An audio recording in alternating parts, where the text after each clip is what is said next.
A Trip to Richmond. I'm Charles Cummings, editor of American Civil War Today. As a young teenager, I visited many of the American Civil War battlefields across the country, from Chickamauga to Gettysburg. However, I somehow missed Richmond altogether.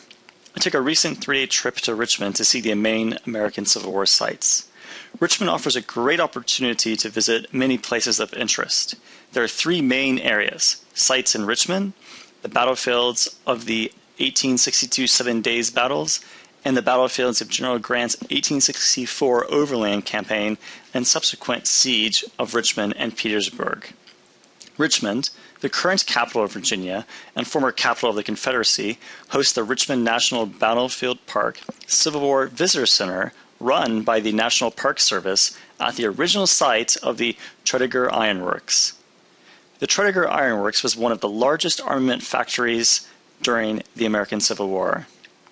This is a great place to start your visit to Richmond, as it is located right on the James River in a really interesting and beautiful part of town. The National Park Service staff were very helpful in advising me how to plan my 2.5-day tour of the battlefields. The Visitor Center has 2 floors of exhibits, including a short movie presentation. Located adjacent to the Visitor Center is a museum run by the Museum of the Confederacy. A true highlight of Richmond is the White House of the Confederacy, located near Virginia Commonwealth University and restored to its 1860s look. I participated in a thoroughly interesting 40-minute room-by-room tour of the house. Adjacent to the White House is the 3-story Museum of the Confederacy, which hosts the largest collection of Confederacy artifacts. The Richmond National Battlefield has another museum in Richmond as well, the Chimborazo Medical Museum.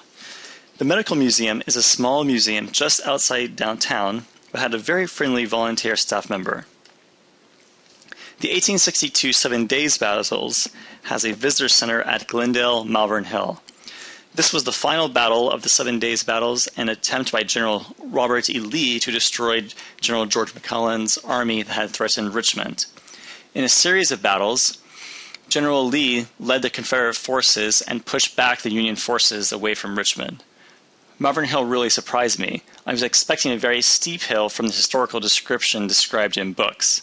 However, the hill is more sloping than steep, but provided a good field of fire for Union artillery, which led to significant Confederate casualties. There's a walking tour through cornfields of this battlefield. There are also several other National Park Service battlefield locations for the 1862 campaign, including Chickahominy Bluff, Beaver Dam Creek, and Gaines Mill. I visited Beaver Dam Creek and Gaines Mill. Gaines Mill offered about a 1-mile walking tour of the battlefield with an excellent description of the battle. The highlight of General Grant's 1864 Overland Campaign and subsequent siege of Richmond and Petersburg is the Battle of Cold Harbor. The National Park Service operates a visitor center at the battlefield and offers an extensive several-mile walking tour. I really noticed the stark contrast of Cold Harbor and other 1864 locations compared to the 1862 locations. The 1864 sites still have massive trenches, which are often following streets these days. Cold Harbor was a tragedy for the Union, as 9,000 casualties occurred within a number of hours. It was said that the initial volley fired by the Confederates was so loud that windows rattled in Richmond 9 miles away. There is a second visitor center for the 1864 campaign at Fort Harrison. Fort Harrison was the scene of a Union breakthrough in late 1864. African Americans, called U.S. colored troops at the time, were noted for doing exceptionally well in this battle. The National Park Service offers a small walking tour of the fort. Many of the fort walls seem to be higher than 15 feet even today. To conclude, Richmond offers the tourist and the American Civil War buff many opportunities to look back to the 1860s and appreciate the history of the region. As there are many sites, I would advise a minimum of 2 days to enjoy the museums, White House, and battlefields at a leisurely pace. Regarding cost, all National Park Service museums and battlefields in the Richmond National Battlefield area are currently free as of August 2012. Note that Malvern Hill and Fort Harrison visitor centers are only open seasonally. However, all battlefields are open the entire year. There is an $18 charge for the tour of the White House, Museum of the Confederacy, and additional museum in Tredegar Ironworks. However, you can visit one or two of the locations for a slightly smaller fee.